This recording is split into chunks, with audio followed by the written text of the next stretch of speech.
But I don't want to be an emperor. That's not my business. I don't want to rule or conquer anyone. I should like to help everyone if possible. Jew, Gentile, black man, white. We all want to help one another. Human beings are like that. We want to live by each other's happiness, not by each other's misery. We don't want to hate and despise one another. In this world, there's room for everyone, and the good earth is rich and can provide for everyone. The way of life can be free and beautiful, but we have lost the way. Greed has poisoned men's souls, has barricaded the world with hate, has goose-stepped us into misery and bloodshed. We have developed speed, but we have shut ourselves in. Machinery that gives abundance has left us in want. Our knowledge has made us cynical, our cleverness hard and unkind. We think too much and feel too little. More than machinery, we need humanity. More than cleverness, we need kindness and gentleness.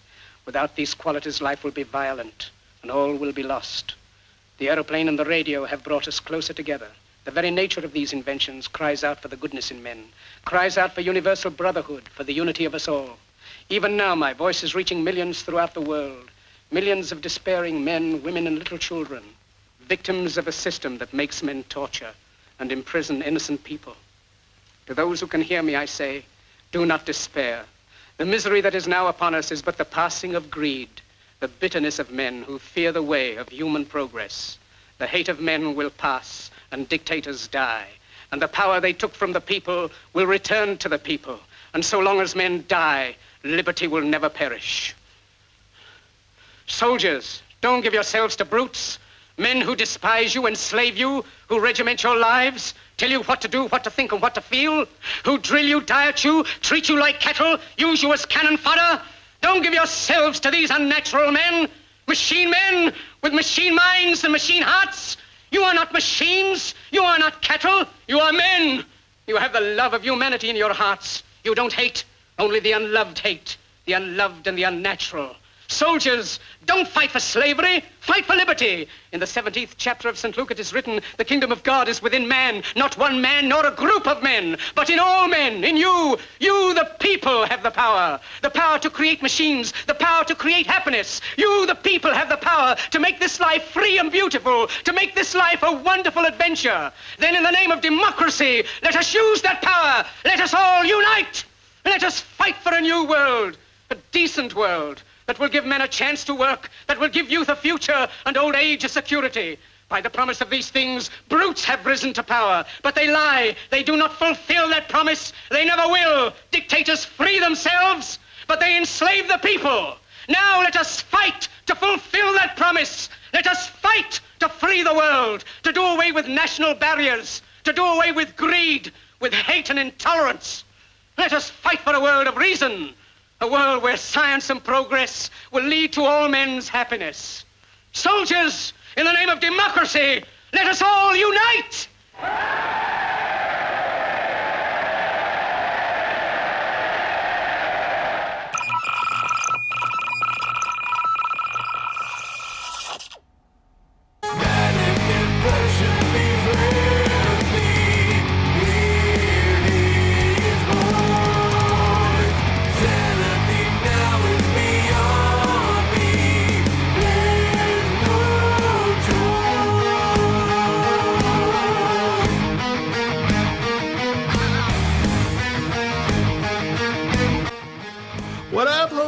Homegirls, come on in. Welcome to the show. Welcome to the podcast, Spread Hope Like Fire. I invite all of you to come in, relax, settle in. This is the inaugural video YouTube podcast edition. If you're listening at home or on the road on Apple or Google, Stitcher, or Spotify, and other major podcast carriers, I encourage you to go to YouTube and Google, or not Google, but search Spread Hope Like Fire, the podcast, because this is how I think I'm going to start doing a lot of the podcasting, is having guests on and getting myself out of this bubble that I've been in for the past over a year. COVID has been crazy for me. And it's something that screwed with my mind, and I think I grew a lot during COVID. And so, with that being said, I'm going to keep it short and simple. My guest today is my good friend Andrew Camacho. I've known Andrew for quite a long time, and we just spent some time catching up with each other and just talking about what we've been up to during COVID, how we both handled it. But before we get into that, I want to take care of some business. I have some sponsors for the show, new sponsorship, and so I'm going to throw it over to one of our sponsors right now. Optimal Interventions. We provide counseling and psychotherapy. During this COVID-19 crisis, we are providing counseling and psychotherapy through telehealth. For those of you who are not familiar with telehealth, this is where we do therapy through video conferencing. It can be just as effective as face-to-face. If you want to set up an appointment for counseling, please call 805-202-9335. That's 805-202-9335. This is actually the director's phone line, but he will assure that your message will be transferred over to the administrative assistant who will find an appropriate therapist for you. Take care, stay safe, and hope to actually see you in the office someday soon. Again, it's great to have everybody here. I hope to continuously do the YouTube portion of it. It's been super hard for me to get this out there because literally I've been up since 3 o'clock. I had a killer migraine last night, and I went to bed early. Normally I sleep like 4 hours, 4 to 5 hours. I slept about 7, so I'm feeling I'm feeling a lot better actually now. And with that being said, it's been great to finally get this going. I've done so many interviews this week with different people, and I've missed a lot of people. I know our schedules didn't match up for some reason, but we're still going to get everybody together. At least I'm trying to get everybody together with me so that I can have different views, different guests, different things to talk about. I'm pulling out all the stops on this podcast. It's no longer to a degree. It is mental health. That is the core fundamental part of this podcast. Mental health, destigmatizing it, but also just talking about it, talking about being human. That's the number one thing in my practice that I always see, is that there is a struggle within our society of being human, because being human means one thing: pain. We have to experience it, but unfortunately that's part of life, and pain is what helps us grow. So I'd like to throw it over to Andrew and me, and I hope you guys enjoy. Thank you, and I'll see you right after the interview.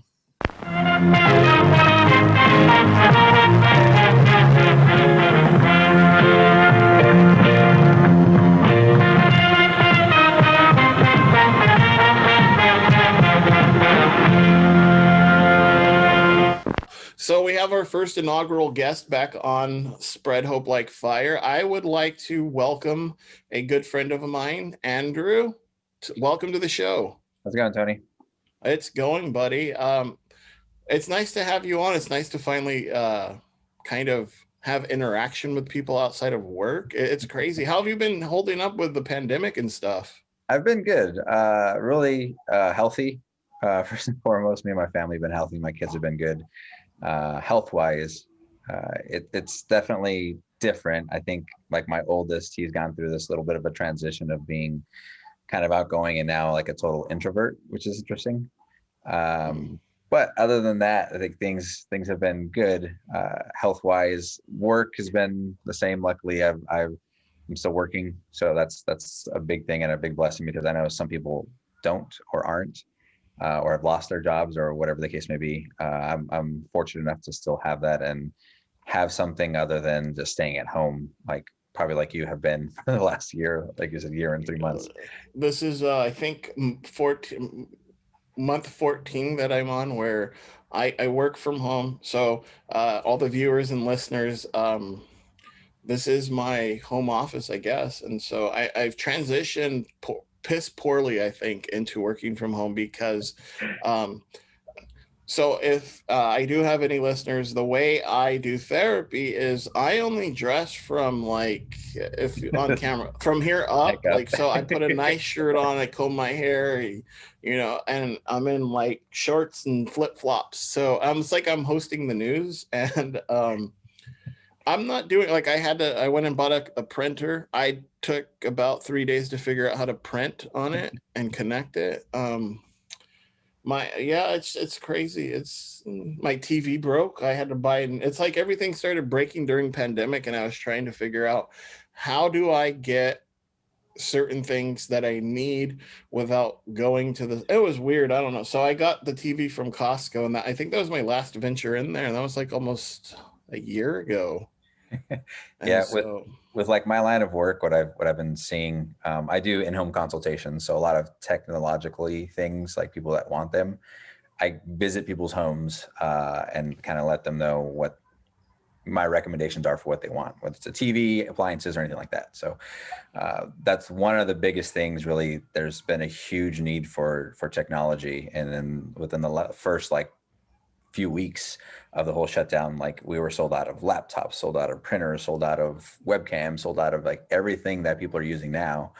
And it's been crazy, like how much people have needed to rely on technology. And I'm even seeing it now where people haven't been doing their vacations and they're investing in their home, whether it be appliances or home theater stuff. I've been selling a bunch of stuff. So that hasn't slowed down, luckily. But yeah, there's a huge need. Like people are realizing there's problems wrong with their setups and they want them new or fixed. oh, okay. Well, that's me right there in a nutshell. I needed all this crap, and eventually I got it, and It's probably hard to get a anyways. hold of at first. Yeah, I had to go to Slow for the printer. I had to go to Slow and Costco and Slow to get the TV. A nice TV though. I mean, Yeah. I wrote it off for tax purposes, and so but Better than anyways, those Target TVs. I know, right? Not the Target TVs. Me and Andrew went to school together, and then we ended up working together at Target. And man, that is one of the best jobs, at least for me.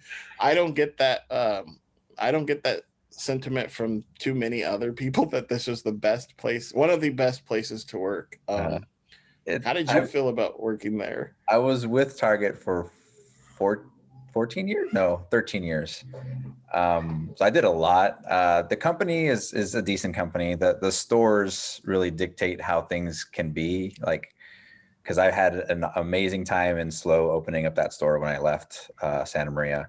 I had an amazing time in Buena Park. And then when I came back to Santa Maria, that's when I kind of disliked it a little. But I've met some awesome people along the way, and a lot of people that I can really point to and say, like, I'm at where I'm at professionally because of them.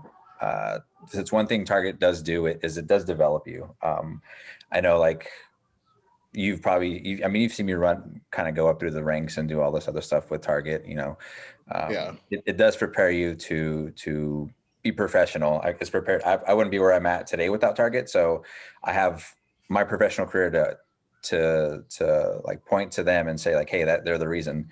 And a lot of the people that took the time to invest in me development wise, like, I can't thank them enough. But company wise, I mean, it's an okay company. The people really make the company, though. The people and leaders in that building. Yeah. I mean, I know we've had conversations before about, like, man, this leader doesn't get it, or this leader doesn't want to do anything about things. So really, leadership can have a big impact on people. So if people don't have a great time, it's usually because of specific leaders or specific people. Like, it's pretty crazy to think that. I talked to Tina a couple days before her last. Tina's a mutual friend of ours, just to clear everything up. a good old Target person as well. Yeah, she's a hard ass though. I mean, I love Tina. Tina, if you're listening, Tina's I awesome. love you to death. Tina's awesome. Tina's the best. Tina and Carlos are the best. And my last stint with Target, my last 3 years we worked together, and it was kind of the same thing, me and her. Like, we got it. We knew kind of where we stood, and we both, I think, got fed up with the way things were. And I mean, I moved on. I'm happier about it. I'm happier about my professional area and what I'm doing. I love what I do. I'm going to talk about technology all day. So That's gonna be, well, not fun for me. Talking is the fun part for me. yeah, It's crazy to see how all of us kind of like grew up. Like even a mutual friend of me and Andrews and I is Noe. He's doing computer something. He's doing something with computer coding. He's doing coding. yeah. It's I know he went back to school for it and everything, but it's funny because, you know, to think back to 2000, what, 2006, 2007, well, no, like 2010 around there. I think we all were kind of working all together. And just to see it, like, I mean, I used to roll to work on a longboard. and like I go in and I see you, I see Noe, I see, you know, all of us younger kids, like either trying to figure out what we're doing or like trying to figure out college or anything like that, and just kind of, you know, communing at this night job where we closed and didn't take anything serious, and now it's it's funny to see how far we've all come. I'll share a story with you about Tina. And Tina, if you're listening, forgive me, but when I say she's a hard ass, so when I went through my breakup back in, what is it, like 2009, 2010, or one of those years, I was so devastated, right? It broke my heart. It was my first heartbreak. And I meant about Tina is when I went through my breakup, I'm standing in guest service doing, like, working, right? Or trying to. And I am just devastated. I'm crying and I'm doing returns. And I think somebody went and complained about me crying while I'm doing their return. And I wasn't working. I'm just standing there, like, I'm just crying. And all of a sudden, here comes little Tina. Tony, what are you doing? And I'm like, what? And she's like, you better get to work. And she's like, are you crying? And I'm like, no. She's like, you're crying. Are you serious? She's like, you can't do this outside of work. Like, she's like, if you keep crying, I'm going to take you in the office. I'm going to write you up. And I'm like, God, you're heartless. I'm going on break. And I laughed. I don't know. Yeah. But yeah, I mean, she had to be that hard ass on me because, you know, you can't be doing that. And while you're working, I don't know. So I have a lot of stories. We have a lot of stories about Target and how we kind of grew up there, really. Yeah. And Tina's, you know, for those of you who don't know her, is a shorter in stature, you know, but she's tiny, but she can put away a house. Yeah, she's tough though. Like she'll let you know what you need to know, how you need to know it, and you know that's how it is. But yeah, like Tina's awesome. Like we've like that's what I've really come like with my professional career. The people that not necessarily are the hardest on you, but are the most willing to be honest with you and have that feedback with you. Like you learn the most from. And you know, I know there's a couple bosses that I think, man, like that dude sucked. Like he was so hard on me. He never was pleased with anything. But you know, I look back and it's like, well, like now I have a certain quality and standard of work that if it wasn't for them, like I would be just okay with the minimum. So. Yeah, I think that guy for me was Hollister. He was the guy that like after I decided, like I had that Jim Halpert moment about work and stuff, and I was like, I guess this is what I'm doing now. I'm gonna be here for the long haul. And I went to him and, you know, talked to him about plans and stuff, and you know, he was a hard ass. Mm-hmm. He was nice, but he was a hard ass, and I think that's where a lot of my work ethic came from. But anyway, it was nice going down, reminiscing down memory lane. And thanks for coming on the show. No, I'm kidding. That's it. Well, see you later. So the topics that I've been covering really have been kind of linked to current events and everything that's unfolding, but I'm linking it to other issues that I don't see anybody else talking about. And to me, that's family matters. It's how you are born into a cycle that we unfortunately get put into. A lot of the times it's like maladaptive behaviors. And for like me, I grew up with as like the listeners know, I grew up with a drug fueled crazy dad who, you know, instilled craziness in me. And I went on and I think all of us to a degree find ourselves in this situation. And then we're struggling a lot too with like our interpersonal relationships with people and how do we communicate, how we feel. And some people are rebuilding relationships with partners, with mothers, fathers, brothers.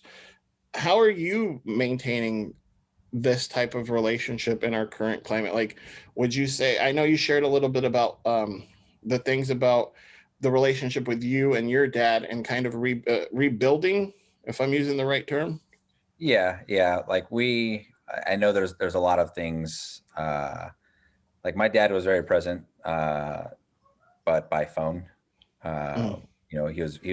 I know, of course, I know who he is. I know his name. Growing up, I spent summers with him and things like that. So we're still, I mean, where I'd like to be with my dad, it's not there yet, but it's a constant like working towards things and a lot of talking and really just bringing out and just getting comfortable with my feelings. Like my dad's he's an awesome guy. Like everybody loves him.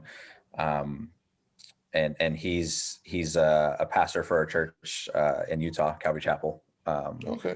So That's cool. he's a religious person. He's very devout in that. And just recently, like expressing how I saw some things or how like I saw things when I was growing up kind of started everything in motion and Mhm. really being encouraged to talk to him about the way I feel. Which for me, it's just like, hey, I see him once every couple years, at some points, once every couple months at some points. And, I put on this fake, hey, dad, like, kind of nice to see you. And it's always nice to see him, but it's just like kind of not necessarily like really like having my real feelings towards things or really even discussing the impact of kind of his absence had on me. But my mom, like I'm a mama's boy, man.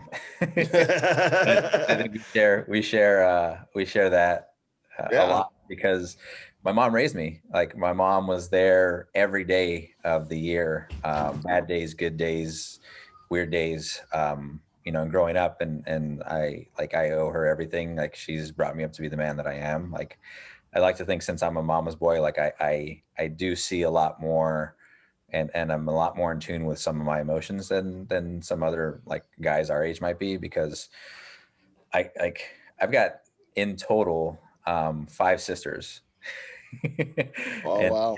and 2 brothers. So like really growing up, I was around nothing but women. I was having to take care of my sisters at a young age. And at some point I was looked at as a partner to my mom, but like that's all just she did it for so long, single-handedly almost. So my mom and me, like we have a really good relationship. I don't hide really anything from her. She knows about everything in my past and all the good and bad, and of course like mothers do, they love you through it all. So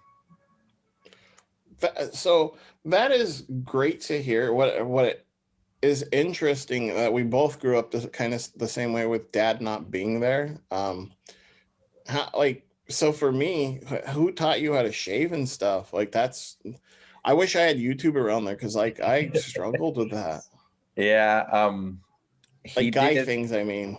Yeah, and I hear you on that. Like, it's funny because a lot of what I know how to do now, like man wise, like in like I say man wise, but really like Yeah. just like like fixing stuff in the car or doing things like that. I learn like I've learned through doing like the property management stuff with Target. Like, I'm not afraid to open up something and look to see how something works with now, Mm. and like I'm already an adult at this point, but the guy from Slow who trained me like really helped me with some of that, like some of the basic stuff, like shaving. Like he showed me how to do one visit. I hadn't even had that much like facial hair, but my dad showed me like, and he showed me how to drive. He taught me how to drive one summer when I was like 13, I think, before I can even get my license. But that's kind of the thing. Like a lot of this stuff, like you think, 16 or like when you're about to get your license, this is when you start doing stuff. But like a lot of the stuff had to be fit into like his schedule and the way he did things. And Mm. to give you like a little bit of background about it, like my dad,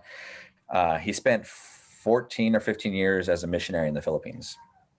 Oh, nice. And he left. He's always been out of town. Like he always lived in Vegas while I lived here in Santa Maria, or even like in LA. Like, so he was always at least 4 hours, 5 hours away or more. Growing up, there was a very, very few times where we lived in the same city.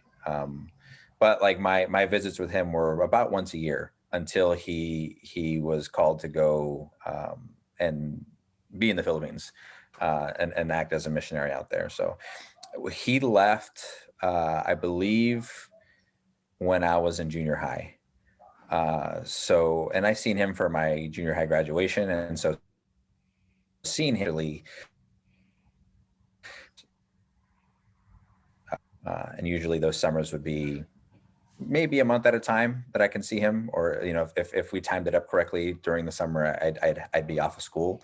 If I wasn't off school, of course, it'd be, you know, a weekend, or a week, I'd go on independent study or something like that. But, so that when I say like my dad wasn't there, like I feel personally like that's from junior high to high school. Like that's when you're learning how to become a man. Like that's how you're learning how to not be, I mean, I was still immature, of course. Yeah. But you know, you're learning who you're going to be, what you want. And really like, that's the biggest character development. And, you know, when my dad wasn't there, I had, you know, my Avid teacher, Jeff Cooper, who like I looked at as a father figure. Like we went on Avid trips, like we did a bunch of stuff, and he was really there for me a lot of those times, and instances where I couldn't make my dad proud, or like he was just too far away to make proud. Like, you know, he'd be proud of me. Like, you know, Mr. Cooper, Jeff Cooper would be really, really proud of me. And you know, so like a lot of that kind of stuff, like the basic stuff I learned, from my dad. But you're right, man. Like there's certain things like, you know, popping up the hood of a car to replace headlights, doing I learned that from Michael Scott. I know how to jump a battery. Take off a woman's bra. It's the best. But yeah, like that's, and along the way, you know, I'm helping my mom raise my sisters. And, you know, I talked to you a little bit about how, you know, even though my dad wasn't there for a lot of the stuff, like I'm a dad now. You know, I've got 3 kids, and really, like I feel like in combination of in anybody's sense, without having your dad there, like, you know, you kind of be a mess. You really wouldn't know where to start at being a dad. You know, without having that stable person to go to and like, hey, like, how do I be a dad? Like, how do I do this? How to do that?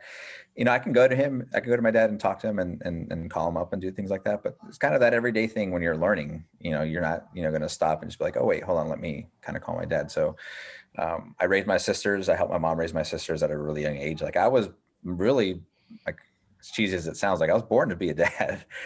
You know, my mom was single. Like I had my sisters, you know, they were young, and they've told me they've considered me their dad, you know, out of everything, you know, watching them, cooking for them, cleaning up after them, them getting on my nerves and learning patience through them. And, you know, and the whole time I'm 11, 12, 13, 14, you know, those prime years where like a lot of kids, those age, you know, they're worried about just, you know, video games and living life. And, you know, don't get me wrong, I played a very good my share of video games and everything like that. So it's so different now. It is like the video game aspect too is different. Like I was watching this video of who was he? I forgot who it was, but he's like, yeah, video games did, like, you used to fucking get ready for like the boss fight with Bowser. Like you would eat well, you would sleep well, you'd get ready, you'd invite everybody over,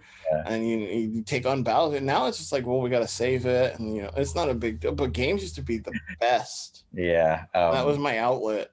Me too. And like I think a lot of scary instances in life when you can be susceptible to drugs and peer pressure and going out and finding trouble in the small town that we live in. Like I had video games and my friends that played video games who were all nerds. Hey everyone, I'm just taking a quick pause right now. I'm going to hit you with some ads really quick, and we'll be right back with our guest.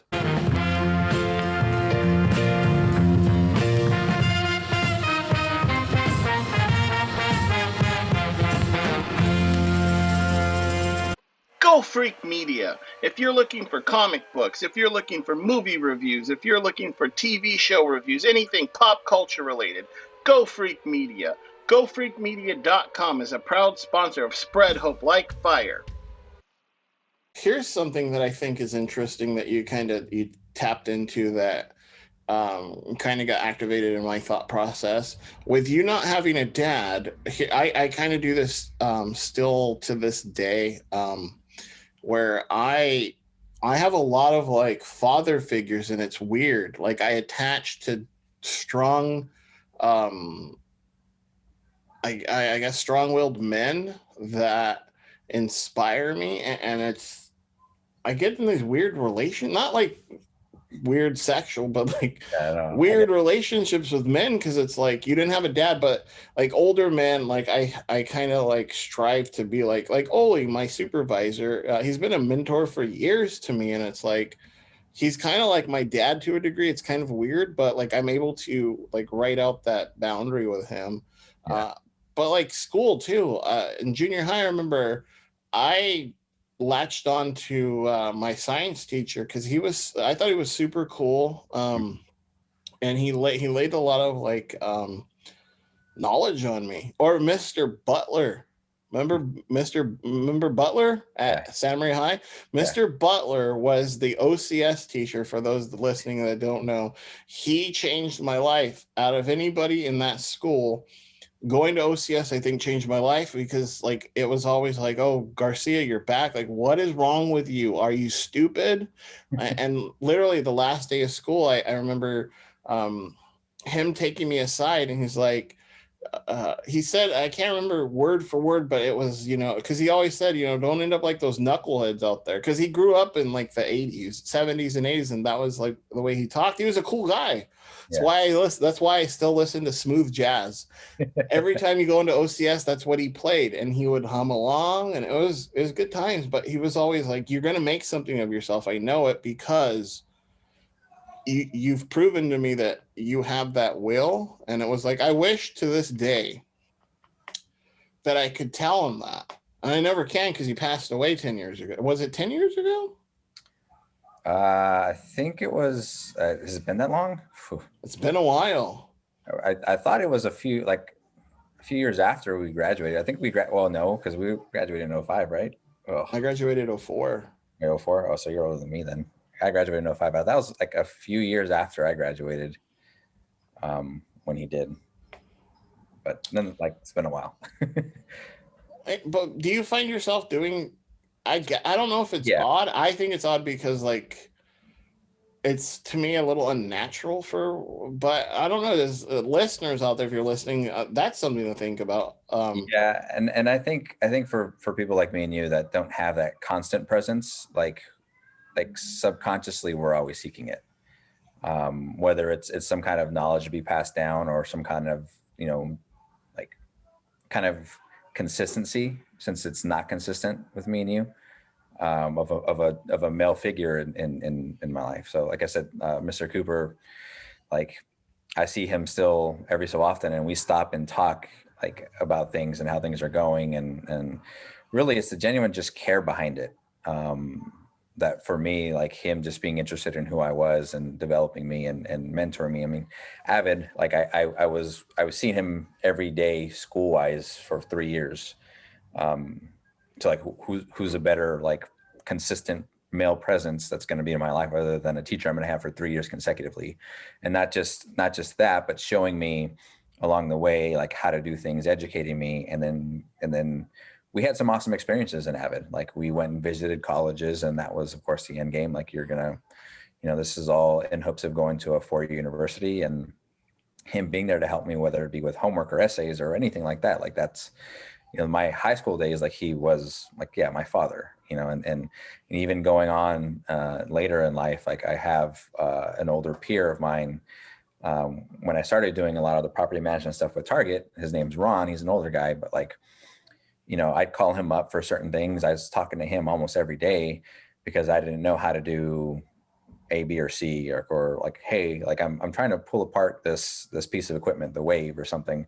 And this is what it's doing. Like, where do I start? Like, how do I do this? And it's always like, okay, look at your resources, hey, do you want me to come down and we can do it together? Like, yeah, let's do that. So, for the better part of 3 years, like I was talking to him pretty consistently as well, like almost every day, going to each other's stores. And even though we're peers, he's still that older person or that older male figure that has like a vast of knowledge, and just, I'm almost like a sponge to that. Like, show me everything that you can, show me everything that I can kind of take in, because like you're parting this wisdom on me, and like a lot of my courage, and just, hey, let me open up this piece of equipment and see how it works and try to fix it. Like, it comes from him. So yeah, I mean, those are two, just for instance, for me, that I latch onto. Like right away, just come to the top of my head. Life. It can become so challenging. We are faced with so many pressures, obstacles, losses, and pain. Anxiety and depression seem to never cease. They ravage through us like a fierce disease. But with a little support, a spark is ignited. Hope spreads like fire. Spread Hope Like Fire is a 40-day motivational book that is targeted at helping you change your outlook on each day. Changing the way for which we take on our days so that we may rest easy at night. Pick up your copy today. Available now at Barnes & Noble, Amazon.com, and other online retailers. Like, for me, I have a completely absent father. I learned what being disowned. I learned what that was at 6, because he was on a bender and decided that I screwed over. I don't even know what it was, but anyways, it's taking these tools that we have and we keep perpetuating it. The difference between you and I and what I see going on in the world, and correct me if I'm wrong, but I see a lot of unhappiness in the world, like nonstop unhappiness, and everybody's attaching to these issues, which is great. Let's fix some issues and stuff, but we have to be able to fix things in a manner that's going to change things. And to me, I see us repeating the same cycles that we were handed down to us with parents, except those of us who are willing to look at the situation and say, okay, well, our price tag's getting raised because, dad wasn't there and he kind of lied, or mom wasn't there and she or both parents lied. I mean, that's what I experienced too at the homeless shelter. There was children and it was like, no mom, no dad. They're being told this lie completely, that they're worthless and stuff. And so, do you realize that you're breaking the cycle? For me, it's just at a very young age, it was always like, this is the hurt I have. This is what I'm missing. When it comes time for me to be a father or me to be a parent, it's going to be different. Like, I don't want my kids to go through this. And that's the thing. Like, we as human beings, like, and I firmly believe this is a personal belief of mine. Like, we're really just the result of mistakes and hard lessons learned, and us trying to better ourselves from those mistakes, or learn from those mistakes and make ourselves better, like continuously with anything. Like, really, like, us as human beings, like you're always trying to better yourself, whether it be professionally, personally, relationship wise, and you take what happened before, and some people may not, some people may continue the mistakes over and over again, but we get hurt, we get that emotional breaking of ourselves, and we don't want to experience that anymore. So what do? We change it. And that's the beauty of kind of how I live my life, is like, if I've made mistakes, like, they're really like good lessons, and how do I go about not making them again? with anything in life. And so for me, when I was younger, like I never felt like I belonged anywhere. It was, yes, I'm with my mom. I'm with her all the time. I had my stepdad. They had a family. I have, half sisters. Like I said, I grew up with, 5 sisters. I have half sisters. And then when I'm with my dad, it's again, it's another family. I have half sisters. And as much as, and I'm the oldest out of everybody. So, granted, wow. yeah. And so like my mom and dad were high school sweethearts. They were never together. So really I'm the oldest of all of my siblings. And so it's like, okay, well, anywhere I go, there's going to be younger siblings that are going to be, there's more attention that's needed for younger siblings. Mhm. That's just the case. That's how things are, unfortunately. Like with my 10-year-old son, he's good. He can make his own meals. He can fend for himself, get himself water. It's the girls that I have to go and constantly do things for. My younger girls who are 5 and 6. So, just being younger, it's just like, well, I don't like, have half sisters here, half sisters there. Like, I don't belong anywhere really. Like I'm always kind of the odd person out, and not that they made me feel that way. There wasn't anything that my parents did. It's just an interpersonal kind of feeling where, I'm not like them.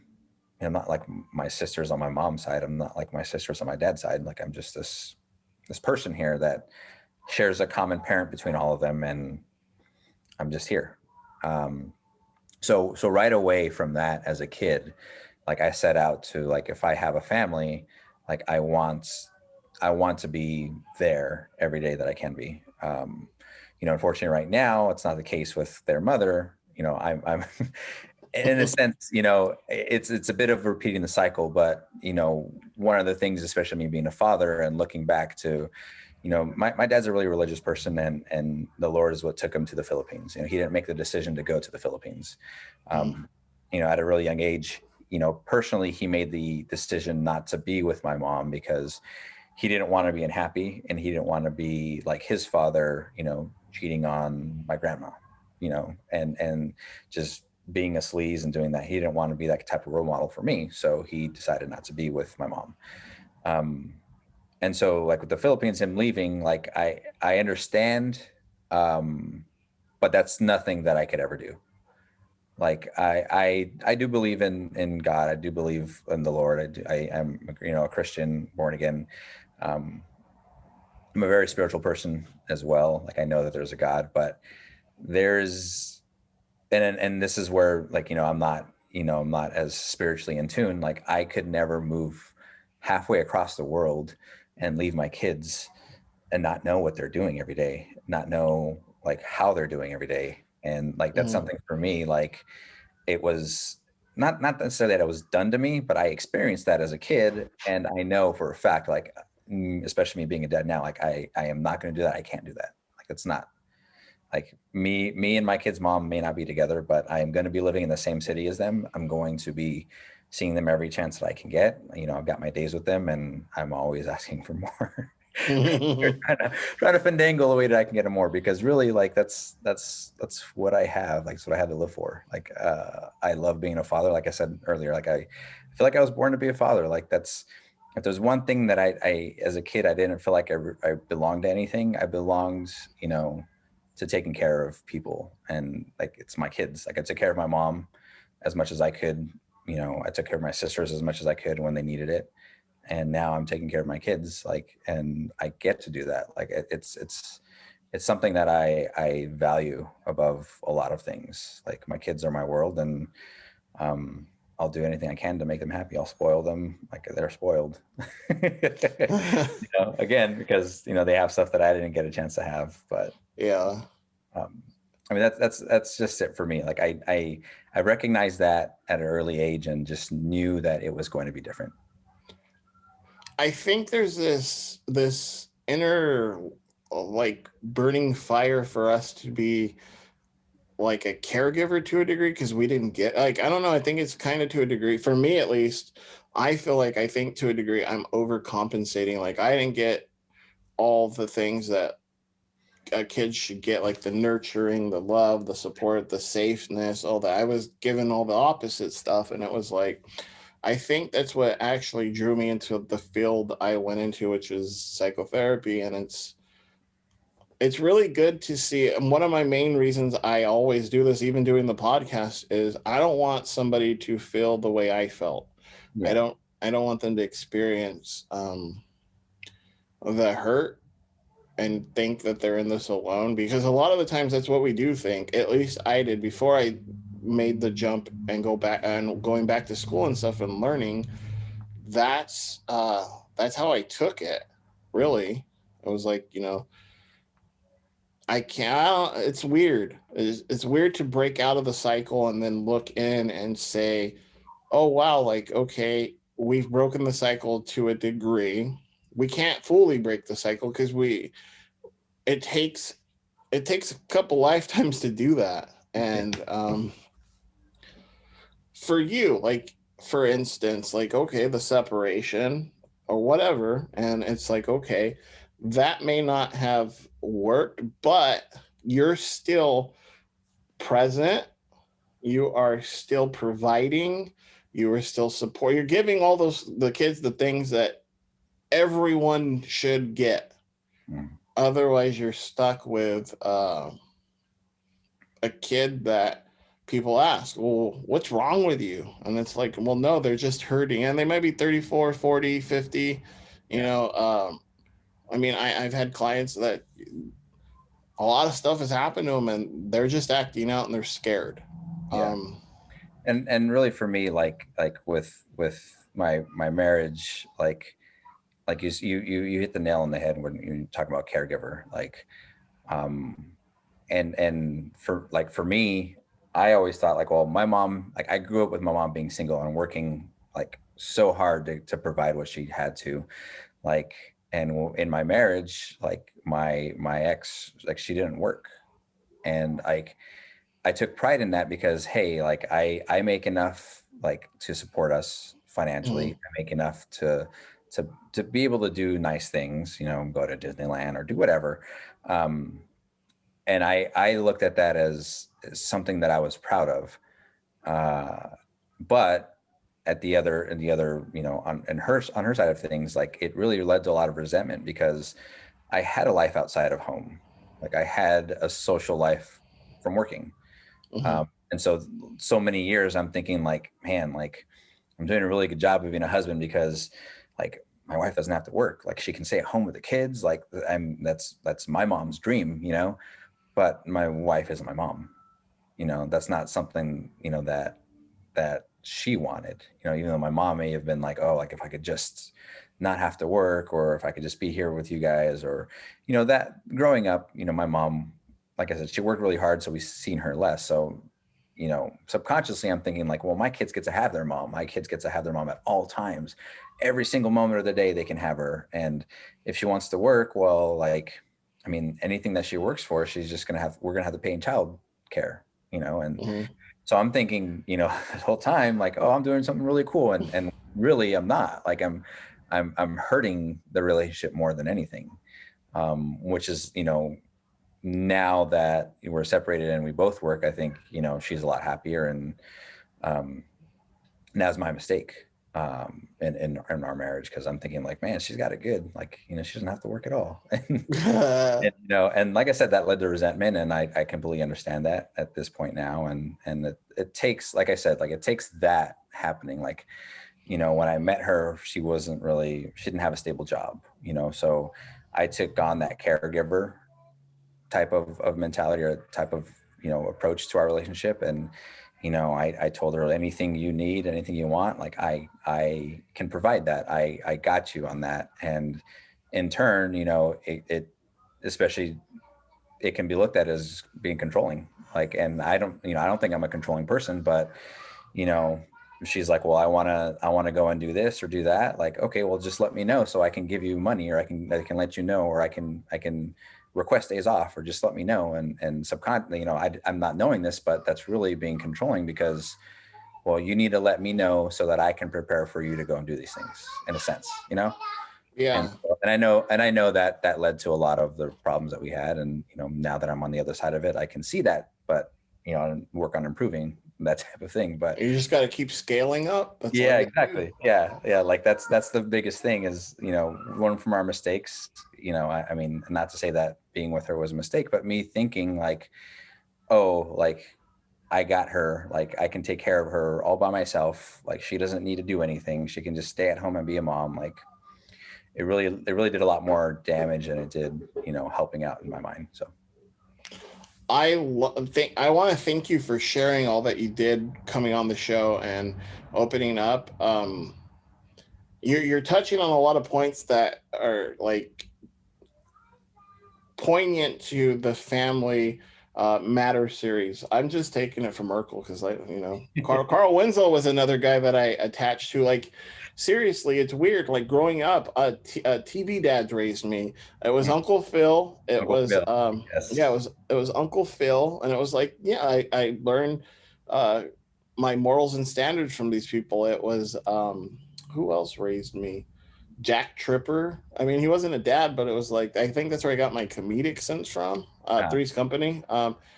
Bill Cosby. At the time, we didn't know that he was Bill Cosby the rapist. He was Bill Cosby the America's dad. But I mean, if you think about it, he was a gynecologist, so I mean, he gave it away. He was totally telling us what he was up to. So sometimes at night with my insomnia, I could totally take a Cosby colada and just pass out, and it'd be great. But it's there's a lot of aspects that go into a relationship, and you're bringing up great points that in later episodes I'm going to touch on, which is like the communication part. Something that I learned early on with like couples therapy and trying to fix my issues with myself is communication breaks down so easily. Like we were learning our 5 love languages, and Shirley, I think, wanted gas. No, her love language was acts of service. I put gas in her old hoopty. She had that old bug that I hated. I cleaned it and everything, and it was like, oh, well, thanks. And I was like, well, this is your act of service. Like it turned into a fight because this is bullshit. Like I'm not doing this no more. This is not the reaction I wanted from you. Like this is stupid. And it was like, that's not what her love language is. It's communicating as to what it is. Her acts of service would have been like a massage or like giving her money to go to like the nail salon, something like that. And it's the communication is so key. And a lot of people, I mean, even when I'm still learning it and I'm a therapist, I screw up a lot of times in sessions where it's like the communication's off and we're not getting to the point. But you've shared a lot of things that I think are poignant to men in America. We hear a lot about the women in America, but I think the men in America too are hurting. The thing is, systemically, you zeroed in on it and you said it perfectly. Men aren't supposed to be this way, emotional wise. Like you even said, like, you and I are different because we are able to be more in tune with our emotions, share our emotions, be open about it. That's not normal in our society. Men are told to shut the hell up, suck it up, walk it off and move on.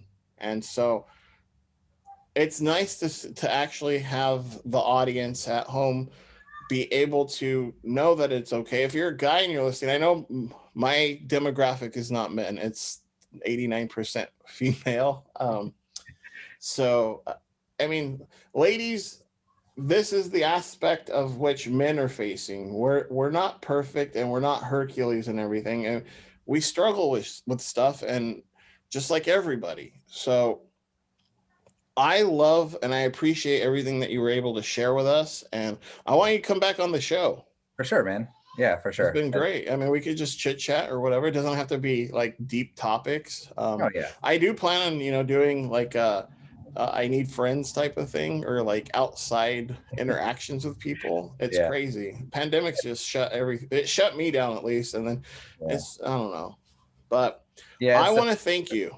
Yeah, man, no problem at all. It's been a pleasure. I mean, I'm very in tune with my emotions and things like this. Like I things that I talk about, sometimes it's hard, you know, when it comes to strangers, but this is, you know, it's a big deal. Like, I mean, I don't see this as me talking to strangers, and I'm talking to you, and it's going out there for people to hopefully get some sort of help, or feel like they're not alone, or feel like, you know, that there's some hope as well. Like, I mean, that's the whole premise of your show is, you know, spreading hope like fire. Spread hope like fire. And I think now more than ever, when people are feeling that alone at the most like alone time that you can be, like where people are either at home or don't want to go out or have fear of going out, like it's a great way to reach those people. Yeah, and I've heard in the previous post, but yeah, no, I mean, okay. Really, if anything, like I'm a huge advocate for family, like, and having kids. And